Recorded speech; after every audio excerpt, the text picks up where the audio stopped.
सुंदरवन में सारे जानवर आपस में बड़े प्यार से रहते थे। खूब मस्ती करते, खेलते, कूदते, शरारत करते।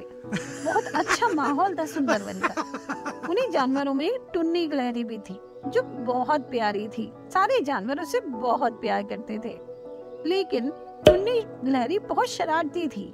पहले तो जानवरों को उसकी प्यारी प्यारी शरारतें बहुत अच्छी लगती, लेकिन अब टुन्नी की शरारतें बढ़ती जा रही थी।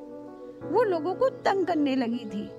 एक दिन बंदर ने उसे समझाया भी, अरे टुन्नी, इतनी शरारत मत किया कर कि लोगों को दिक्कत होने लगे। लेकिन उसने हंस के टाल दिया। वो किसी की बात पर ध्यान ही नहीं देती थी, उसे बस अपनी शरारत से मतलब था। अब एक दिन सारे जानवरों ने निश्चय किया कि अब वो टुन्नी की किसी बात पे ध्यान नहीं देंगे। लेकिन टुन्नी इतनी आसानी से शरारत करती थी कि लोगों को उसकी बात सुननी ही पड़ती थी। एक दिन कुछ गुनगुनाता हुआ जिराफ साइकिल पर कहीं जा रहा था। अचानक से टुन्नी सामने आ जाती है। अरे जिराफ भाई रुको, देखो सामने गड्ढा। जिराफ हड़बड़ा जाता है और साइकिल से नीचे गिर जाता है और क्या देखता है कि टुन्नी ताली बजा बजा के हंस रही है। जिराफ को बहुत गुस्सा आता है। पेड़ पे बंदर भी ये सब देख रहा था। एक दिन एक बिल्ली मौसी कुएं से पानी भर के ला रही थी। तभी टुन्नी सामने आ जाती। अरे मौसी, आप पानी भरने में लगी हुई हो, आपका बच्चा घर में देखो कितना बीमार है, जाके तो देखो। बिल्ली अपना घड़ा वहीं छोड़ के किसी तरह भागती, गिरती, पड़ती घर पहुंचती है और क्या देखती है, उसके बच्चे तो आराम से खेल रहे हैं। उसे बहुत गुस्सा आता है। वो टुन्नी को डांटती भी है।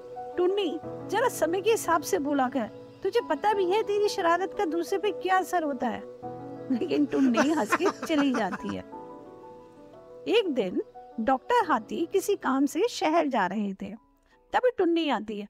अरे हाथी भाई, शहर तो आप कभी भी चले जाना, देखो तो बंदर की कितनी तबीयत खराब है, एक बार उसे देख लो। हाथी फटाफट भागा भागा बंदर के पास जाता है, लेकिन क्या देखता है कि बंदर तो पेड़ पे उछल कूद कर रहा है। अब हाथी को बहुत बुरा लगता है। वो कहता भी है, अरे टुन्नी, तुझे पता भी था मुझे कितनी जरूरी काम से शहर जाना था। लेकिन किसी बात का टुन्नी पे कोई असर नहीं हो रहा था। अब बारिशें शुरू होने वाली थी, तो सारे जानवरों ने घर में खाना इकट्ठा करना शुरू कर दिया। टुन्नी ने भी अपने लिए बहुत सारा खाना इकट्ठा कर लिया था, जिससे जब बारिशें हो तो उसे बिल्कुल भी दिक्कत ना हो। एक दिन अचानक बहुत तेज बारिश शुरू हो जाती है, लेकिन टुन्नी बहुत खुश थी क्योंकि उसे पता था कि घर में बहुत सारा खाना है। वो भागते भागते अपने घर आती है, लेकिन क्या देखती है कि घर में तो बिल्कुल भी खाना नहीं है। टुन्नी की आंखों में आंसू आ जाते हैं। वो रोने लगती है। अब वो क्या खाएगी। वो देखती है कि सारे जानवर बारिश में बहुत नाच रहे हैं, खेल रहे हैं, कूद रहे हैं, एंजॉय कर रहे हैं। टुन्नी का वहां जाने का बिल्कुल भी मन नहीं करता। वो बैठे बैठे रोने लगती है, सोचती है किसी तरह बारिश रुके तो मैं अपने लिए कुछ लाऊं। लेकिन बारिश रुक ही नहीं रही थी।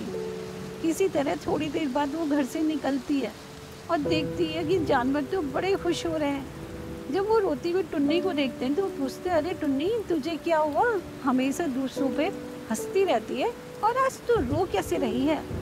रोते रोते टुन्नी सारी बात बता देती है कि पता नहीं किसने मेरा खाना चोरी कर लिया। सारे जानवर हंसने लगते हैं। टुन्नी कहती है, अरे मैं रो रही हूँ और तुम हंस रहे हो। जानवर कहते हैं, अरे टुन्नी, तेरा खाना कहीं नहीं गया। जैसे तू हमारे साथ शरारत करती है, वैसे आज हमने तेरे साथ की। तेरा खाना हमारे पास है। अब तुझे पता चला तेरी शरारत से दूसरों को कितनी परेशानी होती है। टुन्नी को सारी बात समझ आ गई थी। वो भी हंसने लगती है और सारे जानवरों से माफ़ी मांगती है कि प्लीज़ मुझे माफ़ कर दो, अब मुझे समझ आ गया है। अब मैं आप लोगों के साथ कभी भी ऐसी शरारत नहीं करूँगी। सब कहते हैं, चल फिर आ हमारे साथ नाच। टुन्नी भी सबके साथ नाचने लगी थी। अब सारे जानवरों को वही प्यारी टुन्नी उन सबको वापस मिल चुकी थी। इस कहानी से हमें यही शिक्षा मिलती है कि हमें कभी भी किसी के साथ ऐसा मजाक नहीं करना चाहिए जिससे किसी को तकलीफ हो, किसी को दिक्कत हो।